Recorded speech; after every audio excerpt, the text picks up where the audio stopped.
Vous aussi, remercier aussi certains qui ont pu se déplacer cet après-midi, qui sont présents, ceux qui étaient là hier soir, au moment de l'ouverture du coupleur.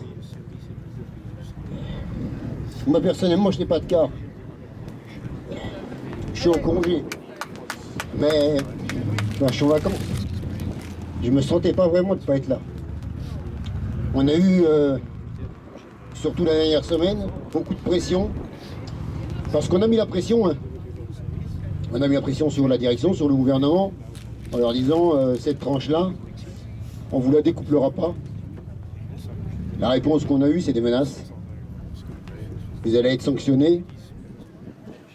Vous allez être emmené au tribunal.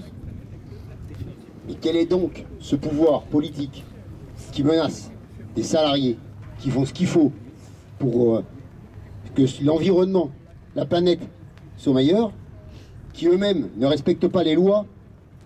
Juste, je rappelle quand même que la loi de transition écologie verte fixe un seuil, 53,2 gigawattheures. 63, pardon, merci Yannick de me reprendre. Mais où sont-ils donc, ces 63,2 gigawattheures qu'on a dépassés pour qu'on arrête Fessenheim 1 comme Fessenheim 2? Où sont-ils donc? Ils ne sont pas là. Donc, une fois de plus, ils ne respectent pas la loi. Bon, on me dirait qu'ils sont communs de ça, hein. Entre ceux qui oublient de déclarer des impôts, des revenus, leurs déclarations aux impôts, etc. C'est assez commun pour eux, la loi est accessoire. Elle doit surtout servir leurs ambitions politiques, leurs ambitions personnelles. Voilà. Donc les collègues qui ont fait cette nuit cet acte d'arrêter la tranche 1, ça a été très collectif, même si c'est l'action d'un agent, puisqu'il s'agit d'un seul interrupteur, seul commutateur pour ouvrir le coupleur. C'était une action collective, concertée, le bout d'une affaire d'une semaine, mais il nous reste la tranche 2. Et pour la tranche 2, avant de découpler la tranche 2, le pouvoir politique devra réaliser de véritables actes avant que cette tranche ne quitte le réseau français. Pour que la reconversion du territoire soit à la hauteur de ce qu'il a été affirmé. Maintien de l'ensemble des emplois à Fessenheim. Monsieur Macron, on va faire ce qu'il faut pour les collectivités territoriales. Pour les salariés, qu'ils soient prestataires comme agents EDF. D'ailleurs, on parle beaucoup trop des agents EDF et pas assez des prestataires. Je dois le dire, il faut le dire, parce qu'on parle des agents EDF. Oui, d'accord, les agents EDF, c'est vrai. Mais malheureusement, les prestataires sont ceux qui vont en pâtir le plus, très probablement. Et Jean-Claude le disait tout à l'heure,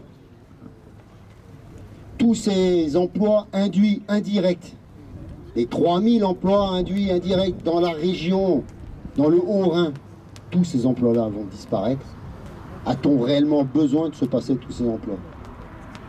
Non, personne n'a besoin de ça. Les conjoints, les familles, la société entière va en pâtir. Et bien il faut que, avant la mise à l'arrêt de la tranche 2, les politiques aient répondu à tout ça. Et si jamais ils n'y répondent pas, eh ben on fera pas le découplage de la tranche 2.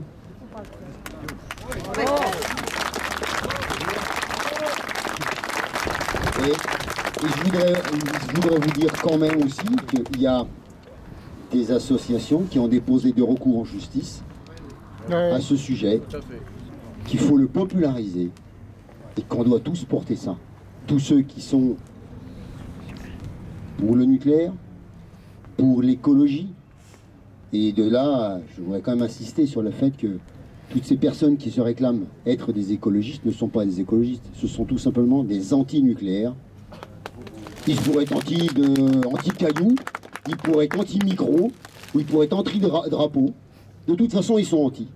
Ils sont anti-nucléaires, ils ne sont pas écologistes. Exactement.